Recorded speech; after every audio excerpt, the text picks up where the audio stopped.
Every story starts with a blank page. Ako? Gusto ko lang naman ng peace of mind. Often felt out of place. Gusto ko lang naman ang explore ang sarili ko. Pero ang hirap, di ba?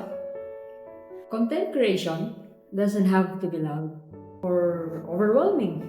It could be quite personal journey. Alam mo yung turning point ko? Joining a content mastery bootcamp. Dito lang yan sa House Creatives. Wow. Ang daming skills. Tsaka na-build yung confidence ko to create content while staying true to myself. Hindi mo naman kailangan maging maingay para marinig ka. Start mo lang yung journey mo. Kasi ang bootcamp or mga other learnings, yan yung number one step natin. To transform, hindi lang sa mga trabaho, especially yung sarili mo.